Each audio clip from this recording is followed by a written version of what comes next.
बिस्मिल्लाहिर्रहमानिर्रहीम। अस्सलामुअलैकुम। मोहतरम नाज़रीन, आपके अपने चैनल नसीहत में आपको खुशामदीद कहते हैं। जैसे कि आपको पता है, तिब्बे नबवी से मुतालिक वीडियोस चल रही हैं और आज भी इंशाल्लाह एक ऐसी बीमारी को पढ़ेंगे जो तकरीबन अब हर घर का मसला है और हर दूसरे घर में, या यूँ कह लें कि अगर 4-5 अफराद मौजूद हैं तो 2 से 3 ऐसे हैं जो इसमें मुब्तला रहते हैं। लेकिन आपने अक्सर डॉक्टर्स को सुना होगा कि 2 ऐसी बीमारियां हैं, अगर आप उसमें मुब्तला हो जाएं तो फ़ौरन से पहले अपने मौलिज से रब्ता करें। एक तो बुखार का चढ़ जाना, तेज़ चढ़ जाना, बार बार होना, और दूसरा डायसेंट्री यानी कि पेचिस लग जाना। ये दोनों ऐसी बीमारियां हैं नाज़रीन, अगर इनके ऊपर ध्यान ना दिया जाए बर वक्त तो ये आसानी से मौत के मुँह तक ले जा सकती हैं।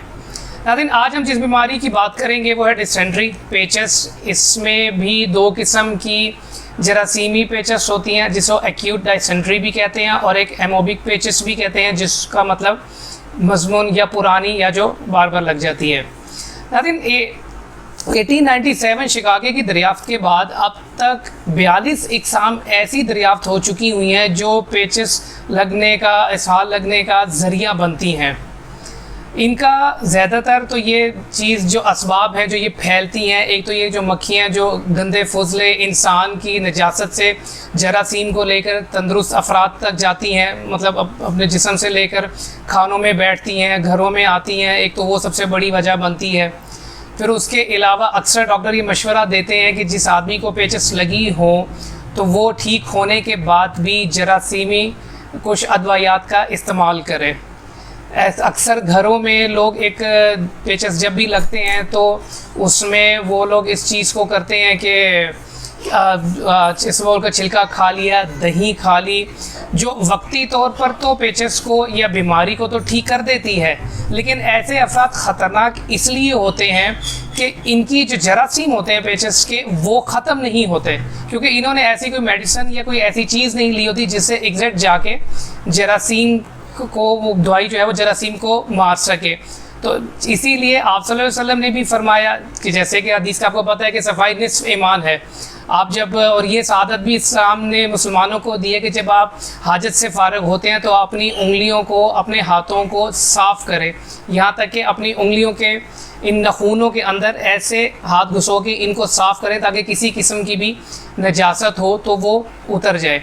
नाज़रीन, जरासीम पेचस में कुछ इससे कुछ अलामात हैं 2 से 3 किस्म की, आइए उनको भी देख लेते हैं। एक तो मामूली इकसाम है जिसमें 10 एक दिन में 10 से 12 दस्त आ जाते हैं और बुखार हो भी जाता है, नहीं भी होता।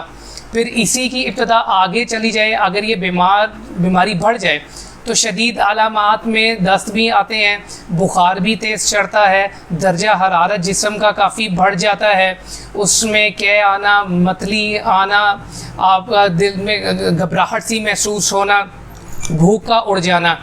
इसके अलावा नाज़रीन इसके अलावा जो तीसरी इसकी किस्म है वो है बार बार इसहाल आना, यानी कि बार बार पेचस का लग जाना, जिसमें हमला फौरी तौर पर नहीं होगा, शदीद नहीं होगा इतना, लेकिन आहिस्ता आहिस्ता थोड़ा थोड़ा करके आपका दिल मतली भी होता है, उसमें कै भी आ जाती है और 2-4 दिन के लिए उसमें बुखार भी चढ़ जाता है। लेकिन इसमें ही एक चौथी किस्म भी है मजमून पेचस की, यानी कि ऐसी पेचस जो पुरानी हो। इसमें होता ये है कि अक्सर लोग थोड़ी सी भी बेएहतियाती कर लें तो फ़ौरन ही उनको दस्त आना शुरू हो जाते हैं। पखाना हमेशा पूरा नहीं आएगा, जब भी करेंगे पतला करेंगे, और लैस भी होगी, पीप भी आ सकती है, और माकूल साहब खून भी आ सकता है। ये वो लोग हैं जिनको अक्सर ये शिकायत रहती है मैदे की और पेट की कि हमें जब भी अजाबत होगी तो पूरी नहीं होगी, और आएगी भी तो पेस्ट या पतली आएगी। ये मजमून पेचस है और इसको तो फौरी तौर पर जो है डॉक्टर से या मौलद से रुजू करना चाहिए, रादर देन कि आप घर में ही कोई डॉक्टरी कर लें या कोई गोलियां ऐसी खा लें जो वक्ती तौर पे तो आराम आपको दे देंगी, लेकिन चूँकि जरासीम जो मौजूद होते हैं आंतड़ों में वो ख़त्म नहीं होते हैं और आप एक कैरियर का रोल अदा कर जाते हैं। जी हाँ नाज़रीन, ये बड़ी इंपॉर्टेंट बात है कि जब आपके जरासीम कुछ ख़त्म नहीं होते तो आपके वो जरासीम आपके ही पखाने और नजासत से फैलने का ज़रिया बनते हैं। वो जरासीम आपके पेट में रहते हैं और इससे ये बीमारी दूसरों को भी लग जाती है। इसमें नाज़रीन पेचीदगी देख लेते हैं। अगर आप इन बीमारियों को, जैसे कि अब मैंने आपसे अर्ज़ किया कि हम घरों में ही कोई ना कोई नुस्खा कर लेते हैं, तो इससे पेचीदगी क्या होगी? सबसे पहले आपके पानी और नमकियात की कमी होगी। आहिस्ता आहिस्ता आपका ब्लड प्रेशर गिरना शुरू होगा। जब पानी कम होगा तो आपके जिस्म का खून गाढ़ा हो जाएगा। जब वो गाढ़ा होगा तो ज़ाहिर बात है उसकी रवानगी में भी फ़र्क आएगा। आँखों के इर्द गिर्द आपके हल्के स्याह हो जाएंगे। चेहरे का रंग आपका जो है वो आहिस्ता आहिस्ता करके पीला होना शुरू हो जाएगा।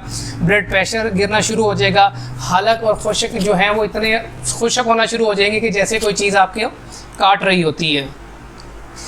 नाज़रीन, इसमें भी देख लेते हैं कि आप सल्लल्लाहु अलैहि वसल्लम ने तिब्ब नबवी के ज़रिए हमें किन चीज़ों से, हमें किन नेमतों से नवाजा या किन चीज़ों की हमने आप सल्लल्लाहु ने फरमाई।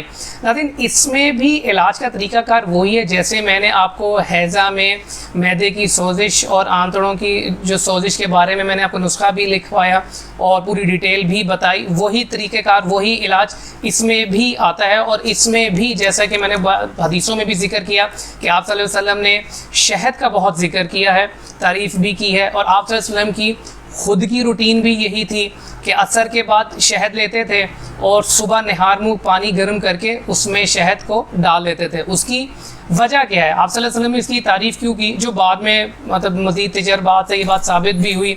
एक तो ये कि जरासीम कुश है ये, फिर उसके अलावा नमकियात को पूरा करता है। उसके अलावा अगर आपके आंतड़ों में सोजिश हो तो ये सोजिश को मुंतमिल करने का बहुत अच्छा असबाब है। और उसके अलावा पेशावर में पेशाब करने में जो वरम आ जाती है उसको ख़त्म करता है।